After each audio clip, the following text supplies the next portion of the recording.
Welcome back, Commanders. It is Red Dead Smeg here, and as you can see, this is an update video post Tiberium Essence. So, as most of you are well aware, I have completed the Tiberium Essence story, and it is up on ModDB as we speak. And I've even posted an update a couple of days ago, hopefully fixing some errors and game breaking bugs that have occurred on both the GDI and potentially NOD versions. I say potentially NOD because I'm aware of some crashes, but I do not know the cause of it, unfortunately. So all I can really say on that front is persist. It is quite resource heavy. It's quite a hectic match. Both of them are hectic, to be fair, but I don't know why NOD's crashing more than GDI's. Perhaps the computer has its own perspective on how the outcome should be. And speaking of perspective, it's completely down to you as a player what side of the story you choose to follow, what you choose to believe is the end of the Tiberium Age. All I am is the narrator. I'm the creator. I cannot, and will not, decide the fate of GDI and NOD for you. And the reason I've done that is because all the way back to 1995 up till now, the Command & Conquer franchise, particularly the Tiberium series, has had a massive impact on my life and so many people that I know through the community. And there are a lot of NOD players and there are a lot of GDI players.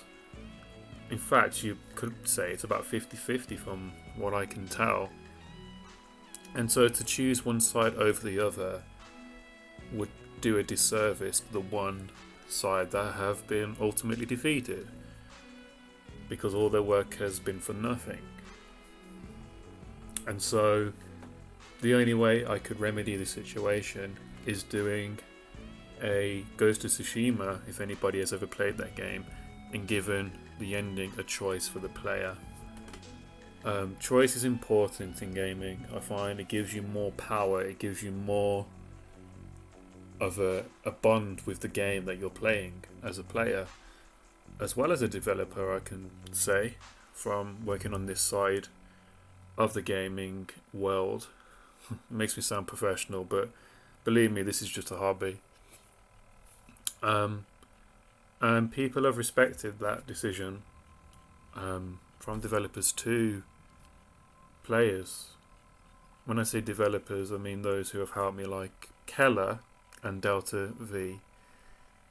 They have been absolutely incredible, and as you can see from this map, I've given them and others a little tribute for their influence and for their hard work in helping create the story and bringing it to a much higher level than I myself could have achieved.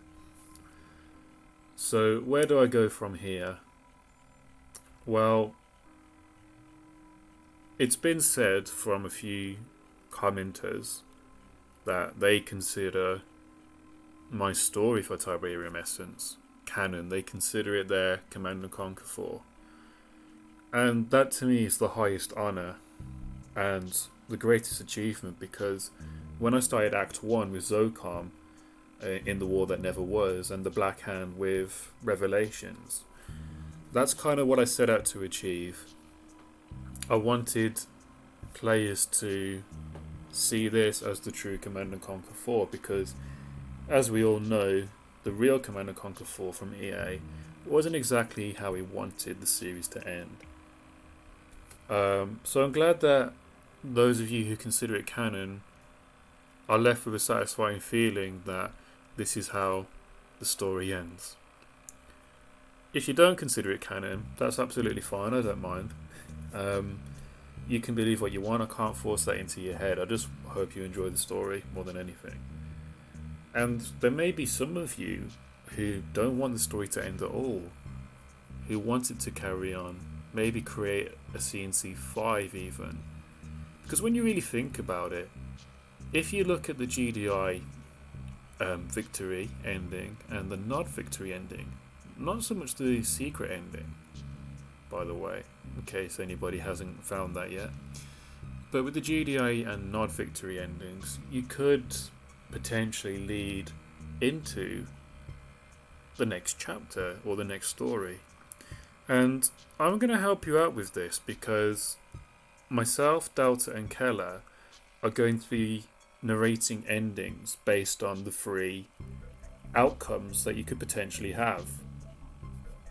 And so, if you're like me, who is a budding storyteller, a story writer, and a creator, and you think, I'm confident in my abilities to create something new for the community, then please use that as a source if you so wish.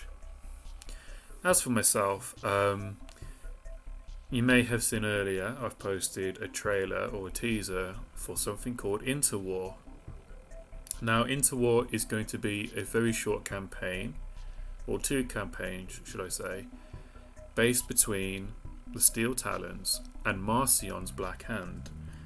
And it's going to tell the story of how Marcion turned the Black Hand from a secret cult, even hidden from the Brotherhood of Nod proper itself, and turned it into a religious powerhouse that dominated Australia, that dominated Nod as well, because at that time, after Slavic died, everything was splintered. And from a meta point of view, if you're like me and you're very much into stories of Nod, you'll know that the Black Hand was priding itself in stealth, covert ops, hit and run, essentially being a better Nod than Nod could be, if that makes sense to you. So when we come to Kane's Wrath and we see that the Black Hand has become a fight fire with fire kind of faction or sub-faction, and they don't use stealth, they don't use aircraft, they don't use stealth tanks, it was very bizarre to me that that wasn't really explained as to why they went from covert ops to a powerhouse. So the story of Interwar is hopefully going to explain why, from my point of view, that was the case. So I'm working on that now, and hopefully you will enjoy it. And my time is running out, so I hope you enjoy. Catch you later, and see you in the next missions, Commander.